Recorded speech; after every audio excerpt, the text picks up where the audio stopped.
Welcome to Volume 6 in our series of films covering the lines of the Lancashire and Yorkshire Railway.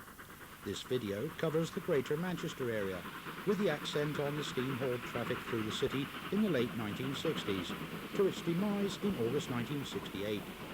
This was dominated by Stanier's products, the Black 5 and the 8F locomotives, although other types will appear.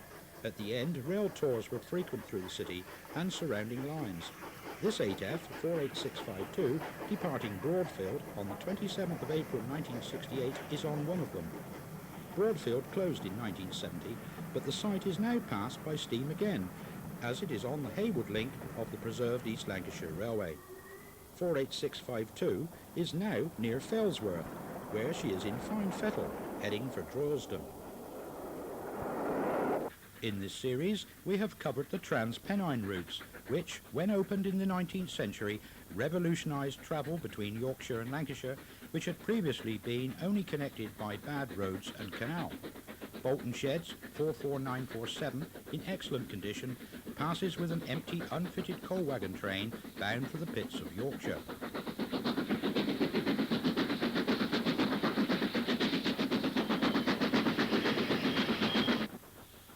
The two stations of Manchester Victoria and Exchange was a mecca for enthusiasts to see Trans-Pennine workings and services to the Lancashire coast. 44874 passes Exchange, running into Victoria in June 1968. Through workings use the centre roads between platforms 11 and 12, and eastbound trains face the 1 in 47 Miles Platting bank, for which banking engines were provided if necessary.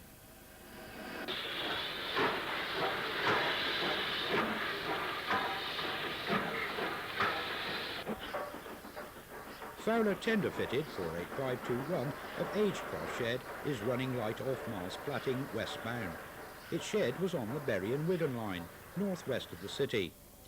44949 is approaching the banking engine siding. Newton Heath Shed usually covered these duties. Bolton's Derby-built Black 5 44802 runs into Victoria from Red Bank carriage sidings, whilst heading east, tender first, is the now preserved 48773 with 11 loaded coal wagons.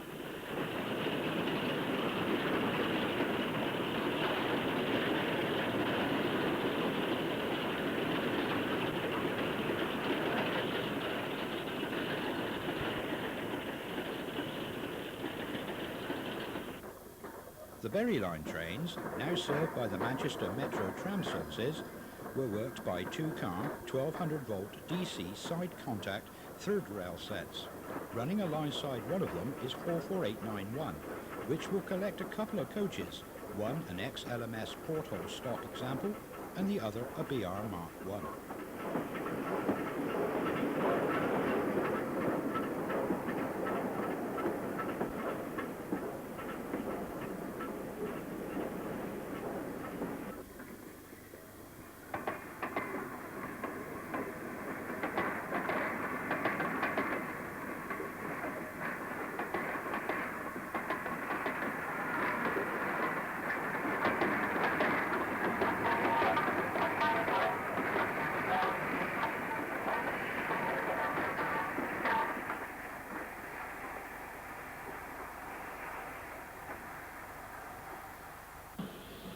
Another Black 5 heads a parcels train to Cheetham Hill sidings. Parcels traffic, which was a lucrative source of income for British Railways at that time, is now very much reduced.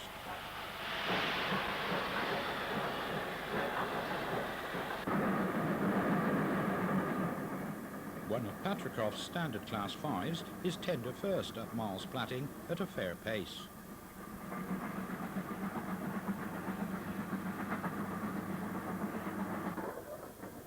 Another 1200-volt DC Bury train service, this time in the new corporate blue livery. Patricroft's Caprotti 73125 is approaching from Red Bank with empty parcel stock, which includes a beautiful example of a travelling post office vehicle.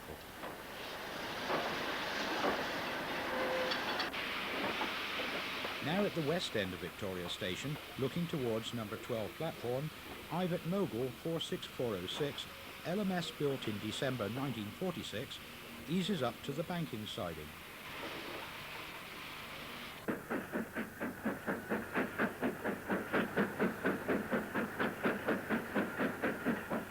westbound freight passes Exchange. Passing Deal Street signal box is 73045 with empty stock for the 8:28 a.m. Victoria to Scarborough, which it will haul on Saturday the 5th of August 1967. The train is viewed from Exchange Station, which had been opened by the London and North Western Railway in 1884 and gave them some independence from the L&Y. It would close in 1969. 73073 emerges from the cavernous depths to run light to Patricroft Shed.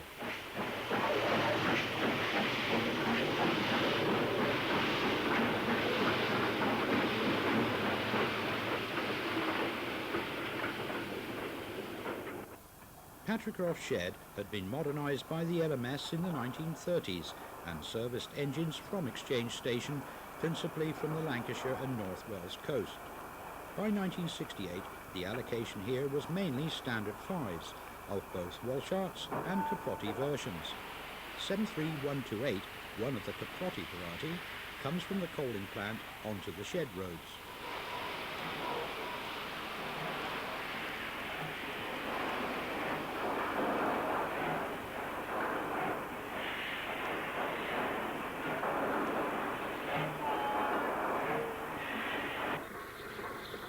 Seven 3011 arrives at Patricroft on recently reballasted track, which compares with the compacted ash, cinders and clinker formation that covers the shed area. The engine has a replacement smokebox door number plate and crudely painted 9H in place of a shed plate, which presumably has gone walkabouts to someone's collection.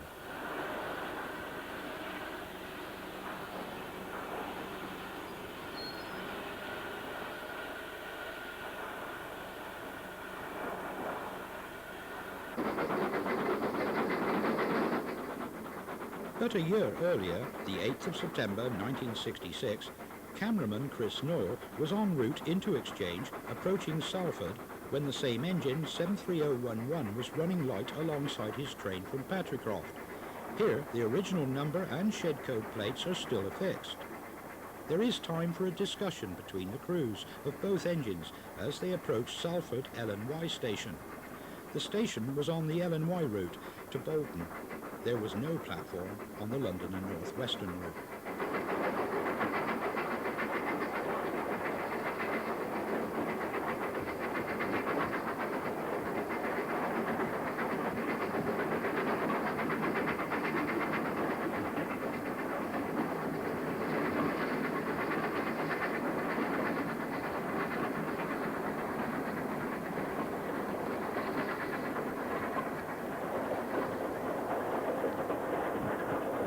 With Trelfall's Brewery as a backdrop, 73160 arrives at Exchange to collect two parcels vehicles on the 5th of August 1967.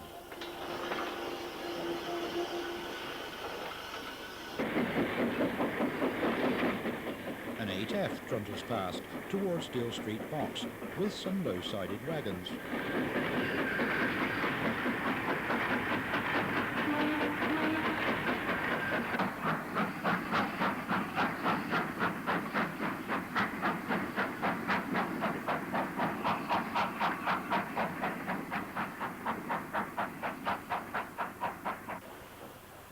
Seven 73159 next, heading empty stock through Exchange Station en route to Victoria.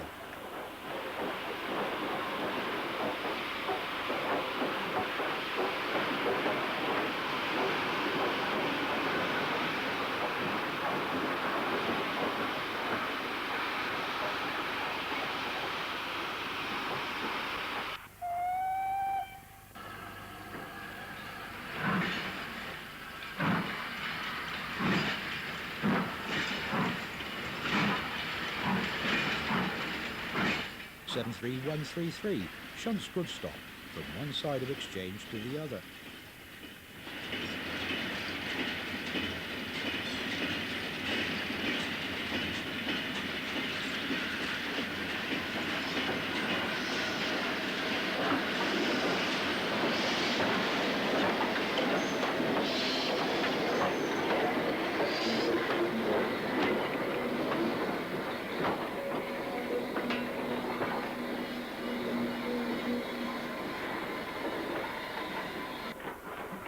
Exchange was linked to Victoria by Platform 11, which in 1929 was joined to Exchange's Platform 3 to form the longest continual platform in Europe at 745 yards in length. This is the backdrop for a Sulzer Type 2 diesel departing along the platform towards Exchange. Lostock Hall's 45345 passes westward before Rose Grove's Swindon-built 8F 48410 emerges into the light by Victoria East Box and climbs round the curve towards Cheetham Hill.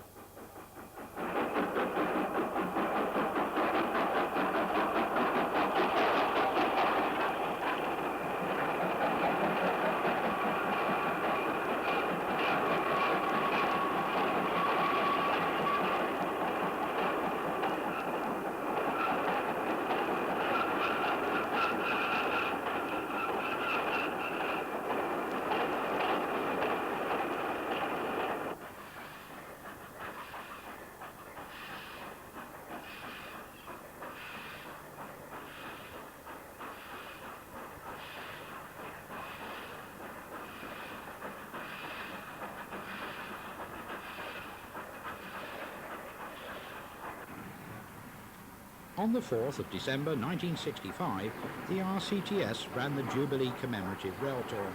Jubilee 45654 Hood is arriving past Exchange from Liverpool 2.5 minutes early on 6 LMS coaches.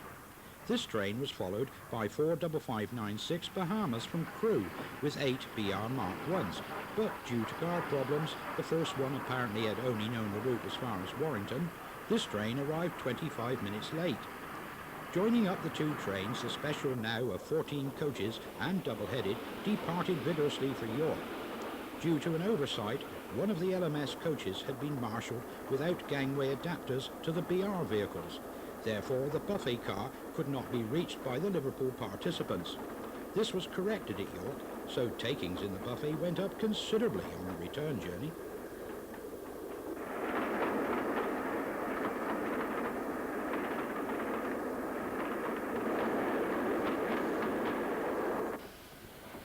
The environs of Victoria and Exchange saw plenty of last day's specials in July and August 1968.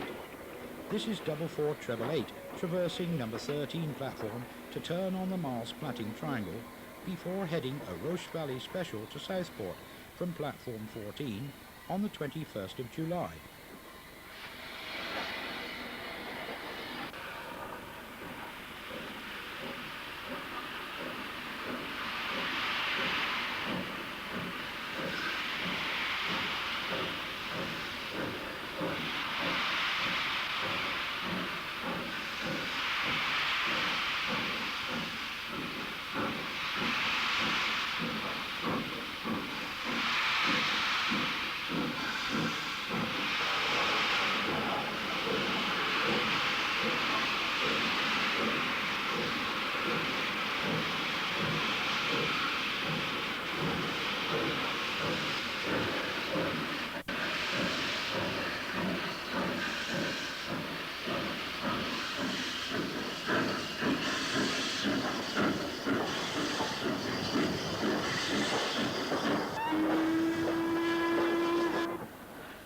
Now 45305 at the east end of Victoria Station.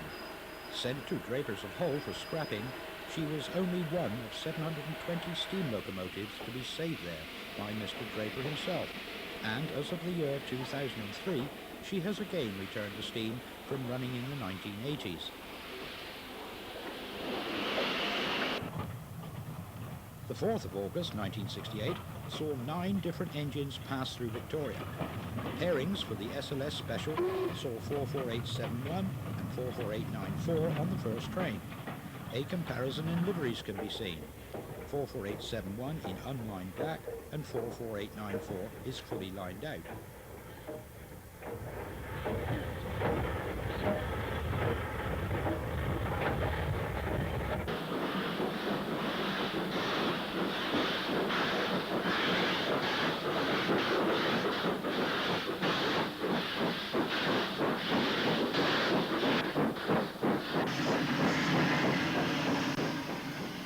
They make a stirring departure up Miles Platting Bank en route to Huddersfield.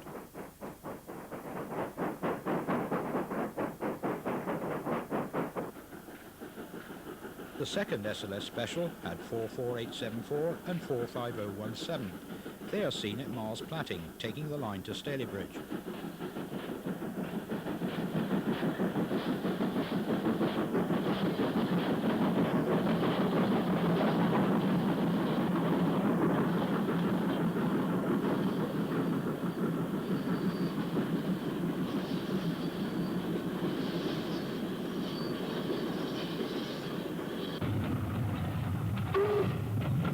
The 45017 was the oldest Black 5 still in service on August the 4th, 1968, having been built in May 1935. 44874 was 10 years younger. Back at Miles Platting, a standard Class 5 has climbed out of Victoria with the assistance of a sister engine, 73157.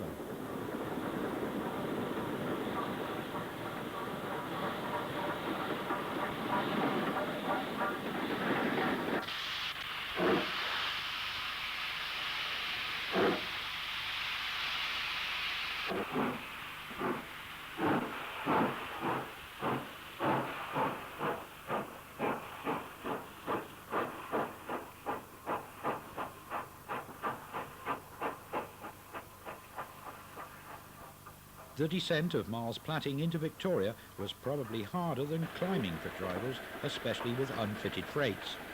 This one is of gigantic proportions, captured on film by cameraman George Woods in early 1968, behind two 8Fs, 48335 and 48046.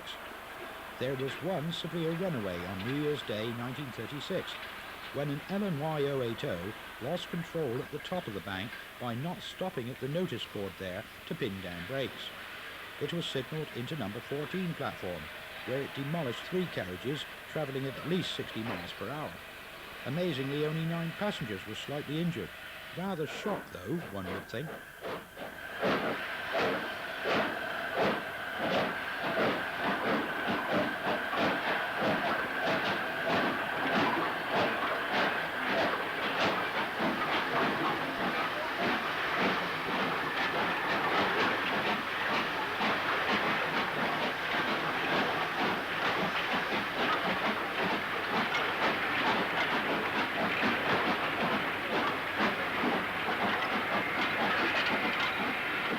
Yes, there will be a brake van at the end, somewhere in the distance.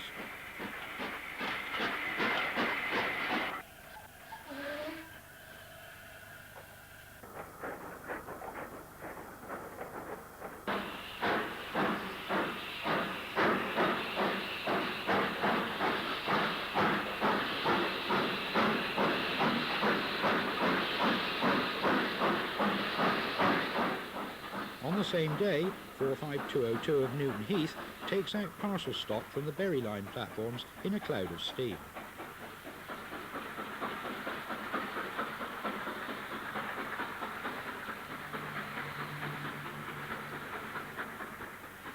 .264 tanks were often to be seen in Victoria in the mid-1960s, in fact up to 1967. This is Stanier 42656 on another parcels working.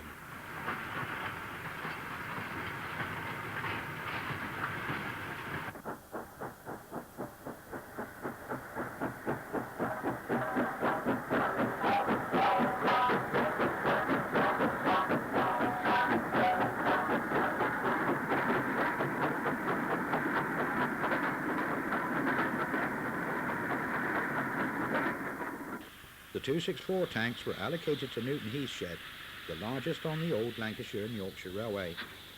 The later Fairburn examples were also allocated here, such as 42087, which was here for 2 years between 1964 and 1966.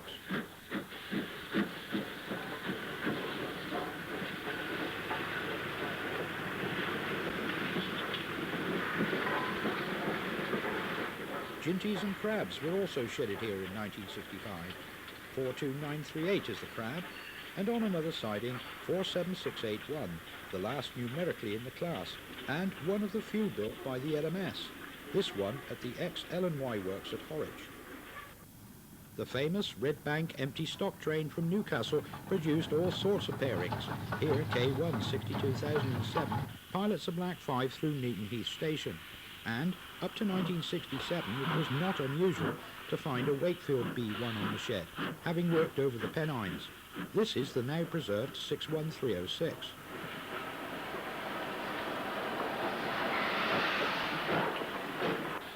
The 61306 was eventually the last B1 in service. She was withdrawn from Low Moor Shed in September 1967.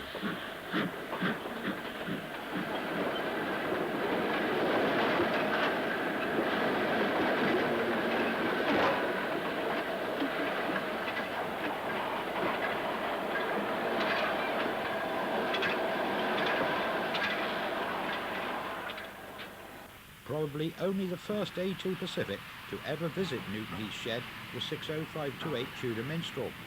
Her presence was to work a rail tour north from Manchester to Carlisle. However, with the failure of the rostered A4 from Carlisle to Edinburgh, Tudor Minstrel continued on to Edinburgh with the tour. The tour date was the 23rd of April 1966.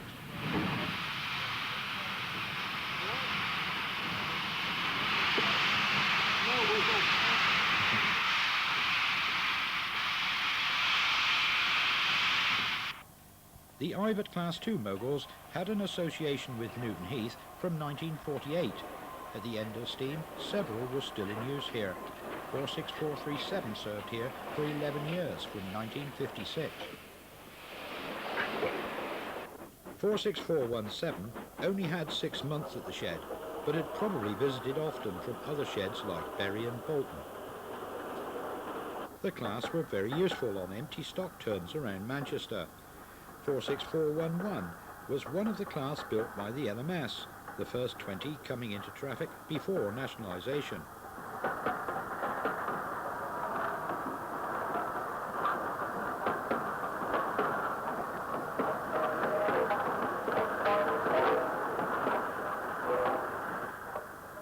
The Ivats were also used as banking engines on Miles Platting Bank.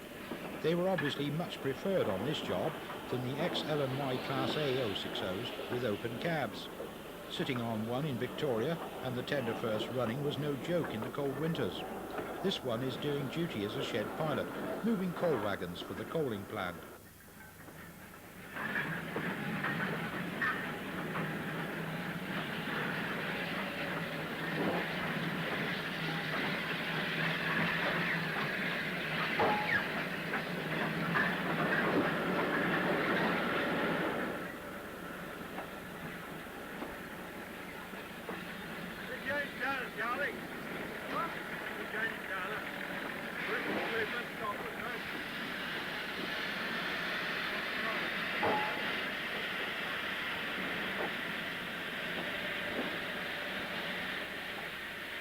Their end came at Newton Heath in 1967. 46443 is towed with 2 Black 5s off the shed, but would survive the cutter's torch via Woodhams of Barry.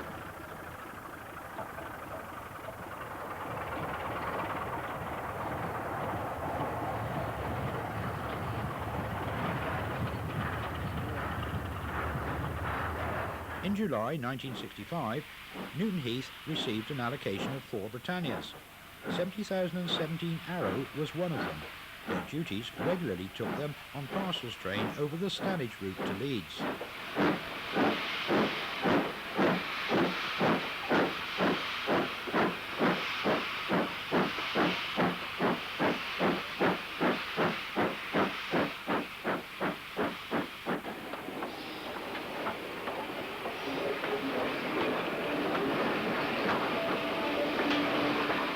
Arriving on shed at Newton Heath is 70,004 William Shakespeare, that had the distinction of regularly working the Golden Arrow train in the 1950s while at Stewart's Lane. She had also put in an appearance at the Festival of Britain in 1951.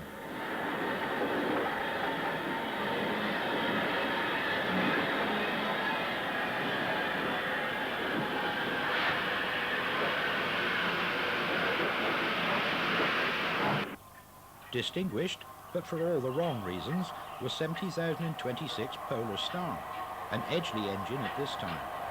She had derailed at Milton near Didcot in November 1955 on a Herbert to Paddington excursion with a loss of 11 lives. 70,021 Morning Star reverses off the turntable to the shed. She was one of Newton Heath's allocated engines. The 4 involved were transferred away in July 1966. 70,021 was no stranger to Manchester. She had been one of the 5 allocated to Trafford Park in the summer of 1958 for working the St Pancras Expresses out of Central. The largest allocation at Newton Heath were the Black Fives. This one stands ready to go off shed and making a good job of polluting the area. 45203 backs towards the shed buildings with a refilled tender of large coal, leaving the rubbish and slack at the back. Using 3 to 4 tons a day, this usually meant that the coal at the rear of the tender never got used up.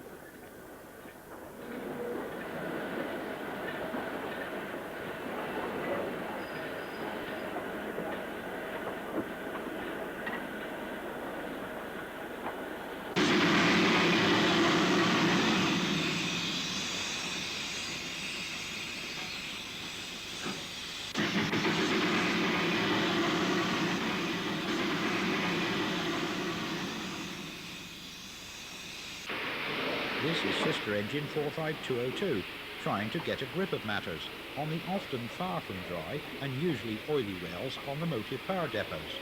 Note also the connecting rod is fluted, while the coupling rod is a flat section.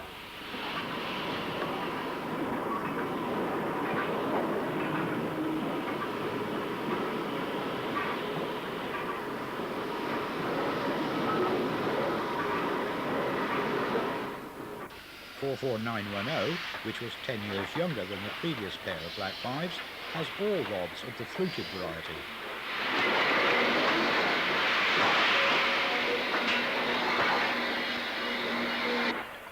The Black Fives lasted to the closure of Newton Heath to steam in June 1968. This one, in deplorable external condition, is being shunted by D2858, one of 20 shunters built in 1960 and 61 by the Yorkshire Engine Company, with 170 brake horsepower Rolls-Royce engines and fitted with hydraulic transmissions. It was withdrawn in February 1970. 44781 is on the turntable. Unknown at this time was the fact that she would be paired with 44871 on the famous 15 guinea special of the 11th of August 1968. Then it would be purchased by the Columbia Film Corporation for a starring role dressed up as a Malayan locomotive in the film The Virgin Soldiers. Although Columbia Pictures were then happy to sell it, and the 5 coaches for £3,500 for preservation, BR put an end to that idea by wanting £5,000 to re-rail it.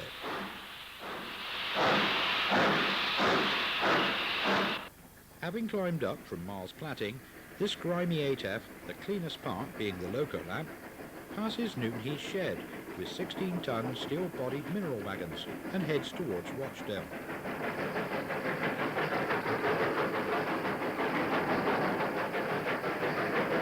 Patricroft's 48267 gets away with wagons from Moston Exchange sidings, the other side of Newton Heath Station.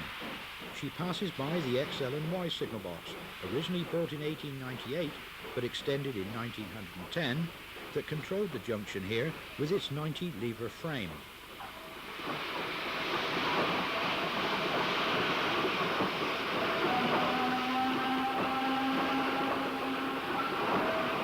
The now preserved ATAF 48773 climbed steadily past the box in the summer of 1968. The box closed in June 1976. The bracket signal had colour light signals on the 2 main semaphore doors, used when the semaphores went into the off position.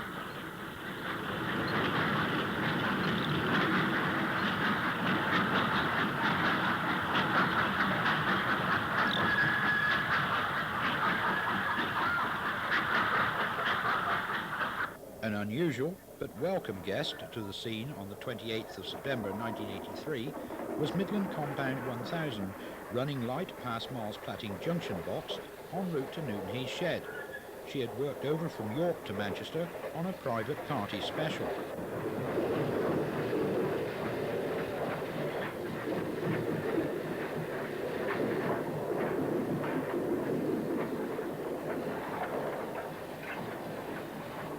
Newton Heath shed was turned over to a diesel maintenance depot at the end of steam, and parts of the old steam shed were used. Number 1000 is serviced here in surroundings a lot cleaner than we have previously seen.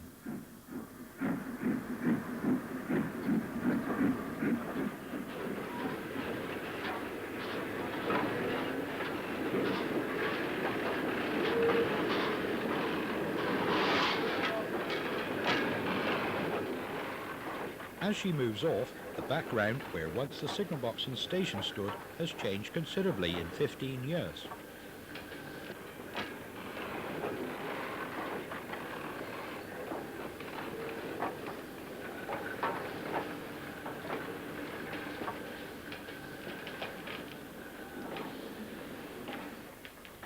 Finally, the Midland compound climbs past the depot, returning to York via Rochdale.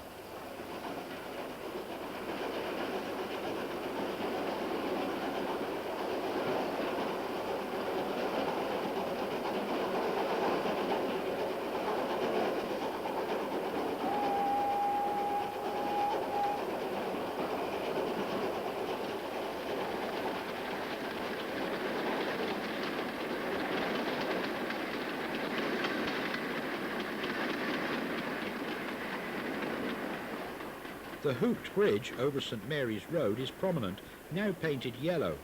15 years earlier, that had not been thought of, as Bolton's 44802 runs by towards it.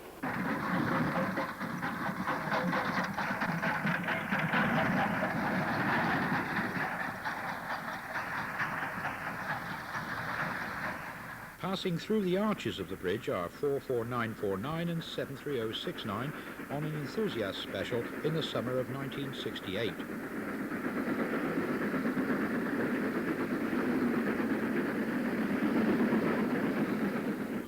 Heading off the bridge towards Newton Heath on the 15th of November 1968, yes, 3 months after the end of BR steam, comes 5596 Bahamas, running from Bury to Jinty. The L&YR signal box was still in use then, of course.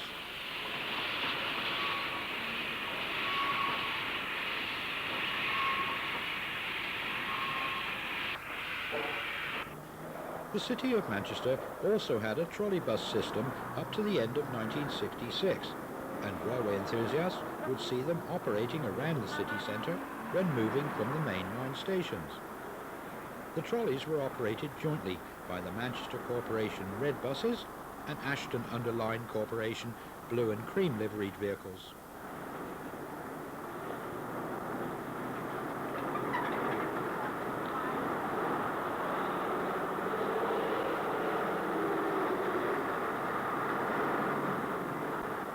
The services ran out as far as Stalybridge.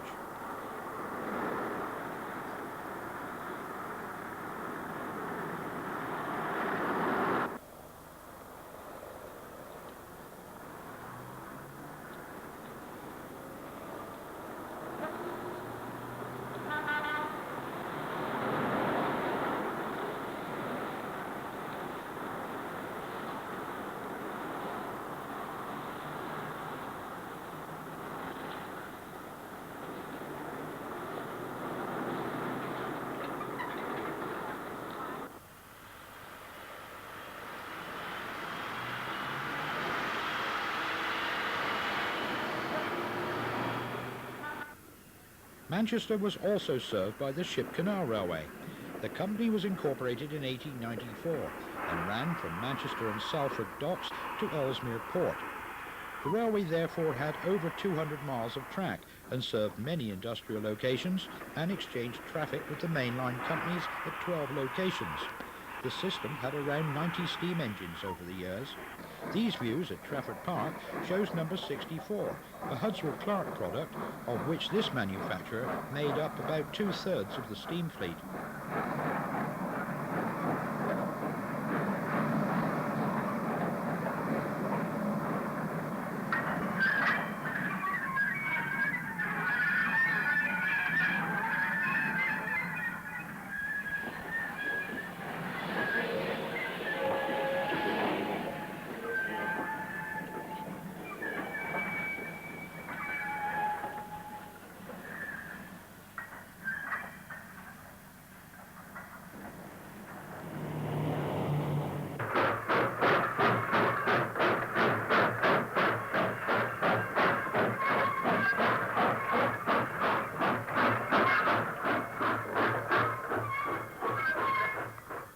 This was once a familiar sight in the dock area, where a ship canal locomotive would cross the roads in the docks, signalled by a shunter.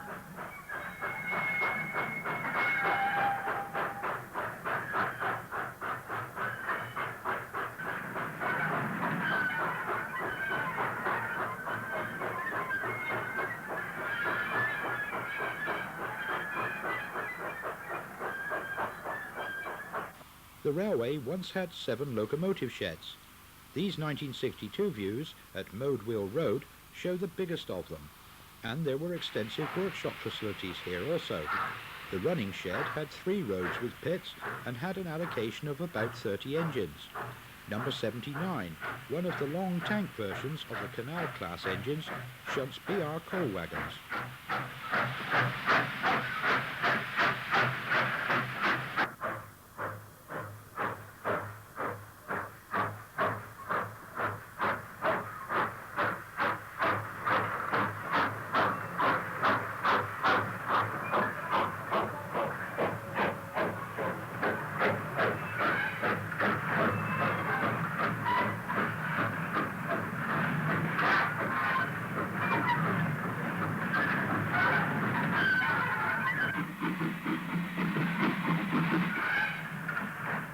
Number 67, built in 1937, is shunting the more usual Manchester Ship Canal 5-plank open wagons. Over the period 1894 to 1970, the company owned 6,700 wagons, mainly of this type, and also mainly second-hand from the Big 4 railway companies.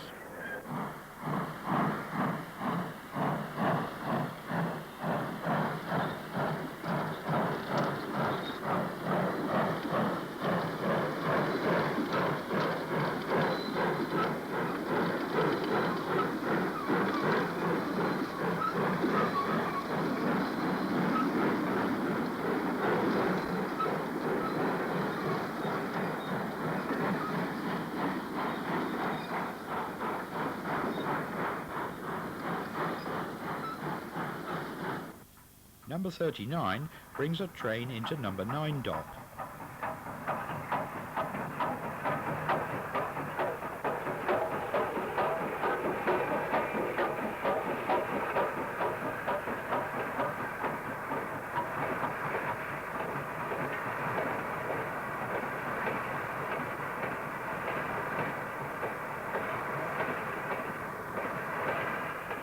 Dieselization eventually had to take place, and in 1962 the company obtained 15 diesel mechanical units of 204 horsepower from their lifelong supplier Hudswell Clark. This is D14.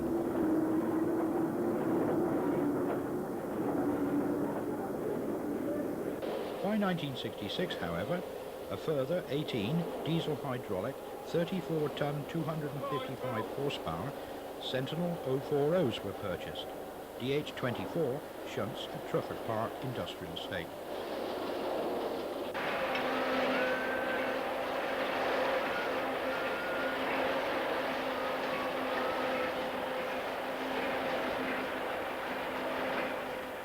Number 64 continues shunting at the same location.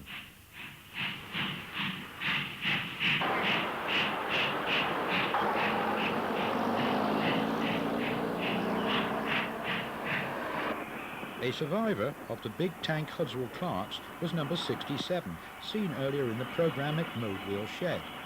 She returned to the system on the 14th of September 1969 for a rail tour around the Trafford Park area.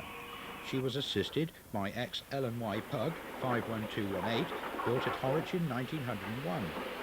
The tour attracted 150 enthusiasts and started at Trafford Wharf, Manchester, and eventually reached the farthest point possible at that date, Caddishead, just next to Earlham. The date was chosen to commemorate the 75th anniversary of the opening of the railway.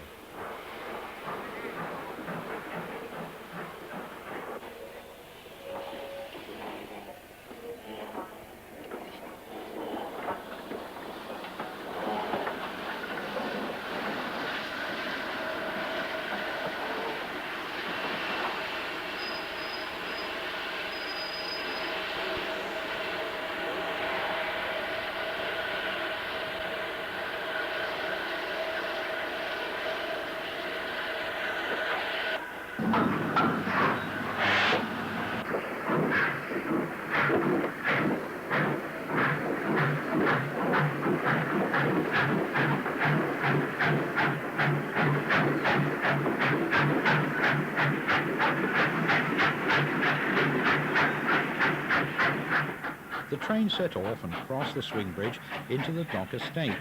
The train was made up of 10 open wagons with 5 bales of straw in them for seating. 2 brake vans were included, one of which served refreshments.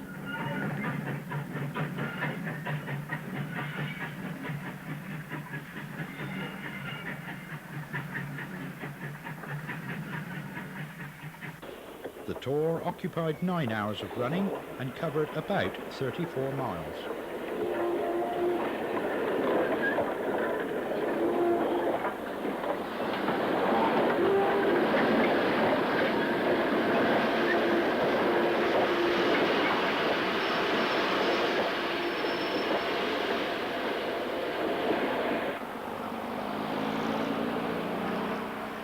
Various other manufacturers were served by the Manchester Ship Canal system, notably on the Trafford Park estate, and had their own motive power. This is Andrew Barclay, number 1964 of 1929, of Brown and Paulson's.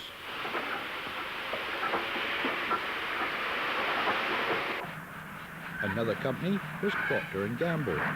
They used fireless locomotive, Andrew Barclay 1938 of the year 1927.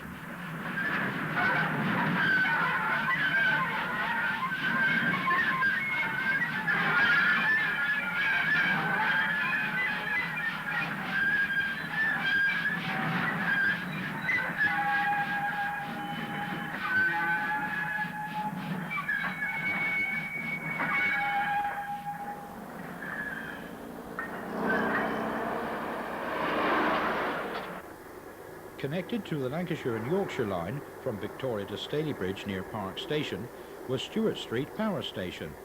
The last steam engine to work here is Hudswell Clark number 1672 of 1937, the year of King George VI's coronation, and after that event it was originally named. Here it is in steam for a visit by the Wirral Railway Circle. After coaling, it departs, carrying its passengers in a rather unorthodox position down to the corporation's sidings alongside the main line to Victoria, and then returns over Claytonville Viaduct, which spans the River Medlock. We once again return to the British Railway scene in Manchester. A brush type 4 heads an oil train climbing out of Victoria, banked by a black 5 44884, spending its last 6 months at Newton Heath after years at Carlisle Kingmore.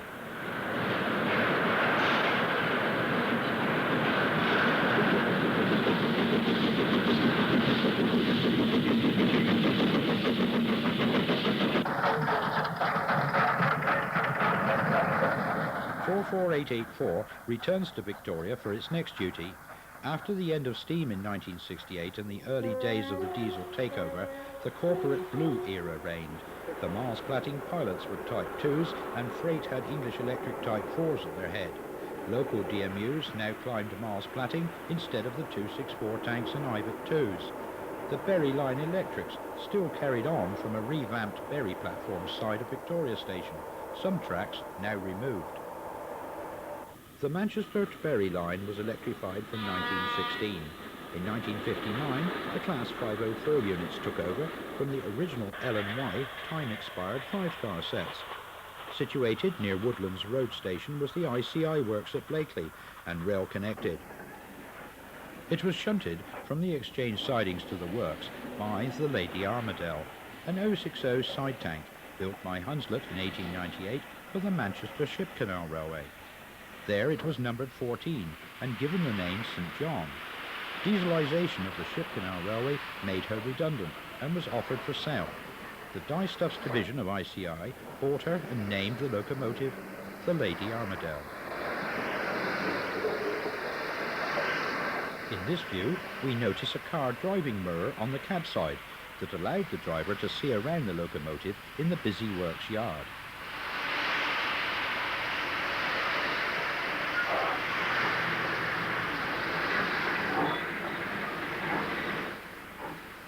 The mirror is better seen in this view as coal wagons are shunted for the boiler house.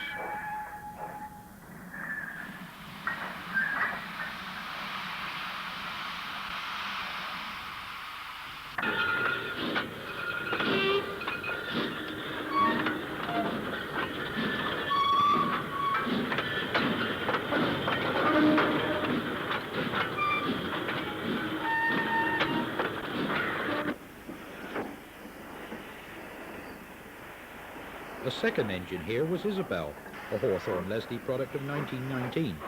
She had once been called the Lady Armadale, witnessed by the saddle tank mark for the longer nameplate.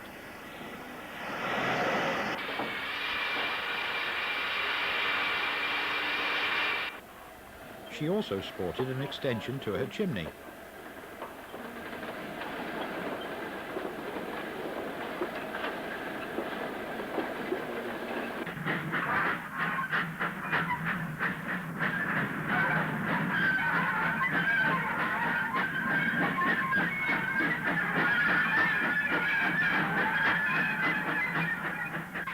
The Lady Armadale had one of its former number 14 number plates on one side of the cab only.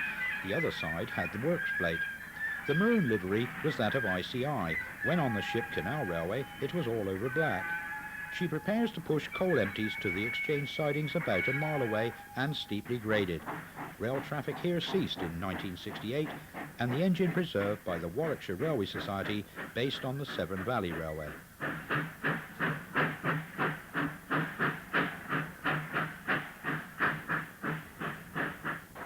On the main line near Crumpsall, another 504 unit passes a freight that has been looped. That is headed by 28Fs.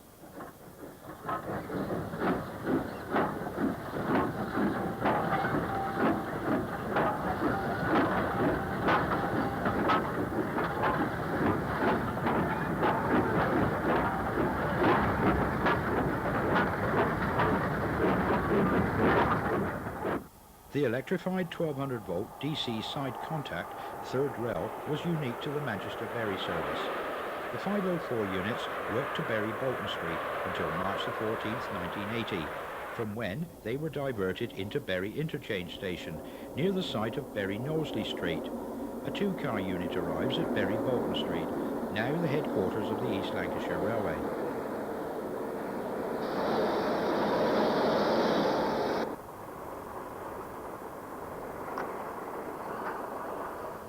Departing Bolton Street and its associated south signal box is another two-car unit. The link to Knowsley Street and Haywood diverges away to the right of the picture and has now been reopened by the East Lancs Railway. Arriving at Bury Knowsley Street from Castleton in 1969, the vastness of this station can be seen. It became unstaffed in September 1969 and closed completely in October 1970. A station was opened on this site in May 1848. It was renamed Bury Marketplace in 1866 and again to Knowsley Street in 1888. The Lancashire and Yorkshire built a substantial goods warehouse here for the cotton trade. Heading eastwards towards Castleton and passing the connection up to Bolton Street in 1968 is Black 5 44947 on a Class 7 unfitted freight.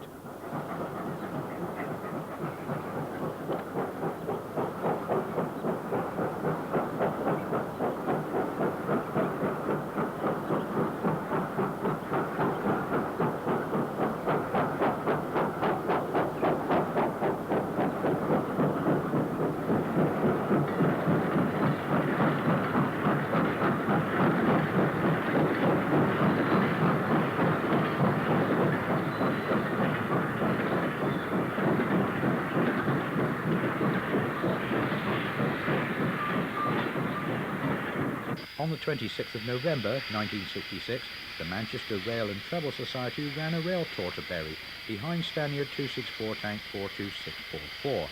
After taking water at Bolton Street, the tour continued to Bacup. This is view approaching Bacup after leaving the tunnel and junction of the line from Rochdale. The island terminus was opened in October 1852. It would close a week later on the 5th of December.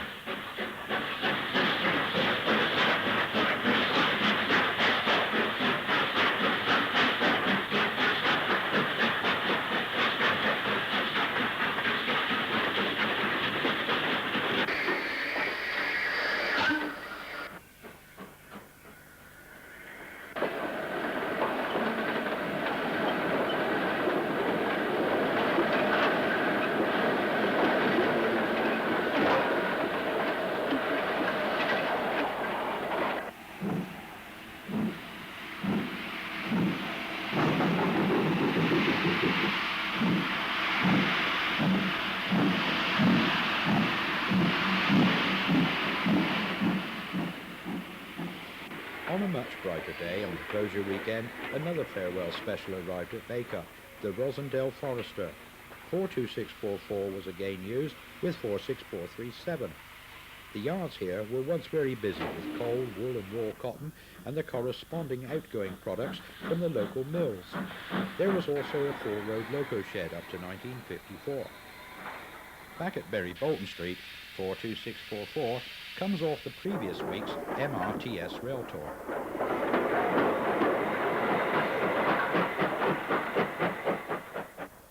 The Stanier 264 tank then ran light engine up the Haywood link to give way for a change of motive power.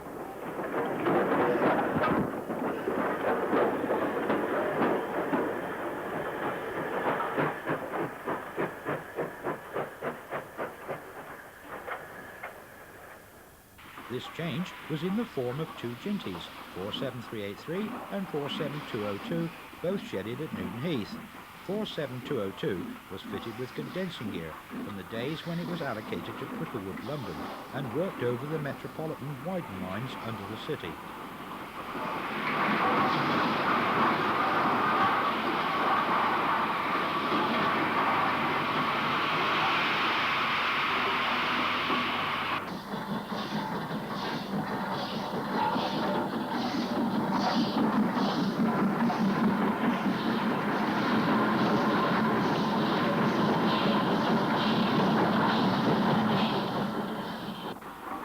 Although 47202 was scrapped within weeks of this tour, it would still be possible to see 47383 at Bury Bolton Street again, for after storage at Newton Heath, she went to work at Williamsthorpe Colliery and from there entered preservation, again on the Severn Valley Railway. The two Jintys worked the tour train back to Stockport.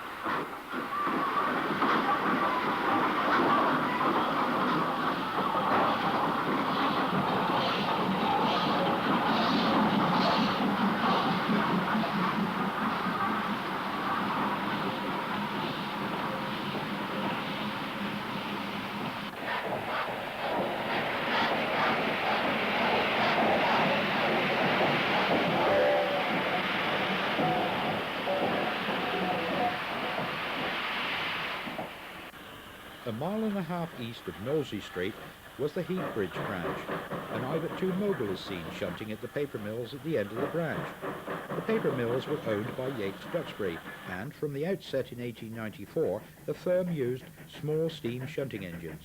In 1944, this Andrew Barclay of 1904 build arrived and is seen heading out of the North Mill, or number 2 mill.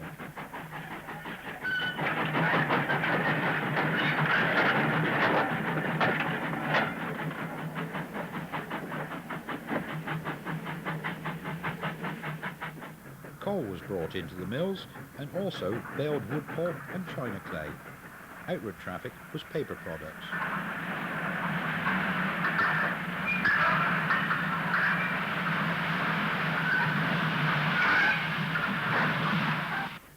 The little Barclay had worked for Clay's Wagon Works at Long Eaton, Derbyshire before coming to Heap Bridge. She also survives in preservation.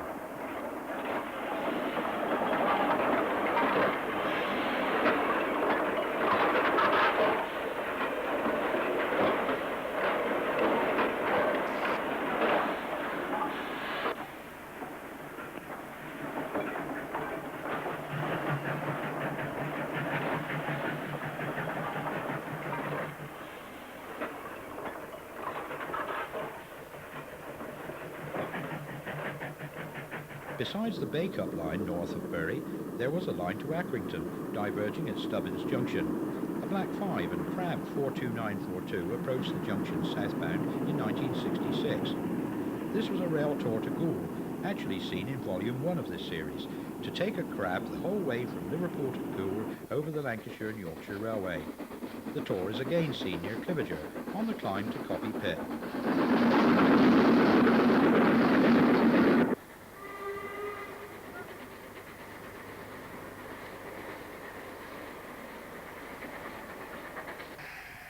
Accrington had been reached from Manchester via Bury and Stubbins Junction in 1846.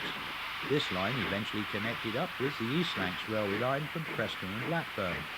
42644 on the LCGB Rosendale Forester Tour on the 3rd of December 1966 departs for Burnley over the S-shaped 21-arch viaduct east of the station.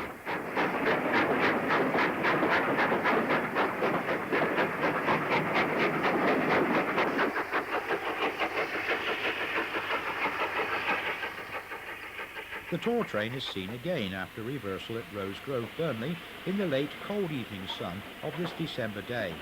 The signals are clear for the North Lancashire loop line via Padiham. Filmed from the same spot in the summer of 1968, 45156, once named Ayrshire Yeomanry, runs light engine past Rosegrove West Box towards the shed, seen behind the locomotive.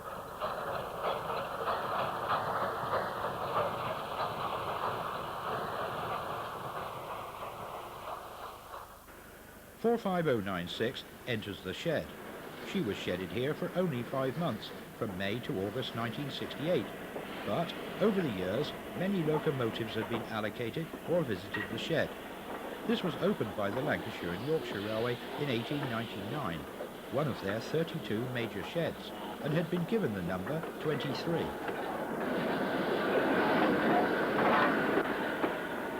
"45382 had been here since August 1966.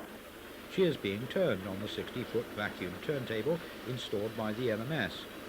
It was primarily a freight depot, but passenger work was important in the 1950s, with turns to London and Carlisle, as well as Wakesweek's turns to the Lancashire coast.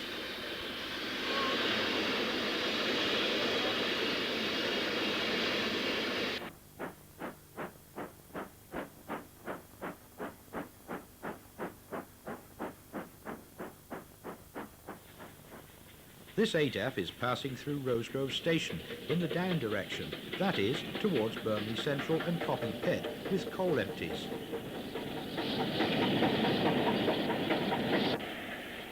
The signal box is Rosegrove East, and to the right is the up yard.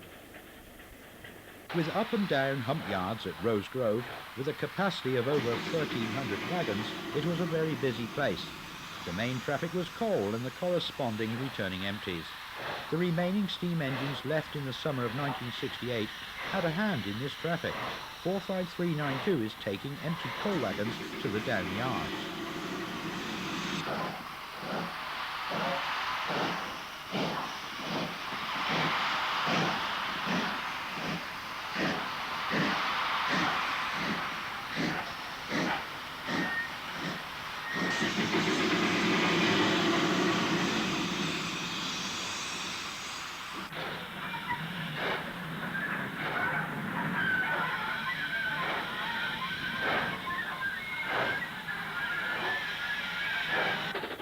An 8F passes Rosegrove West Box on a Burnley to Wardock coal train, formed of 21-ton two-door wagons at a fair pace.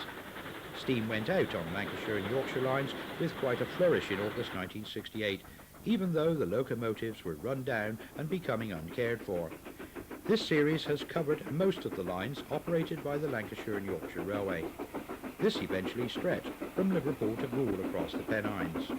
More coal is hauled westward on this particular L&Y route. It still exists, but through Rosegrove the track is just double. All the rest, the shed and the yards, is under the M65 motorway. The men who made the Lancashire and Yorkshire Railway would just never have believed it.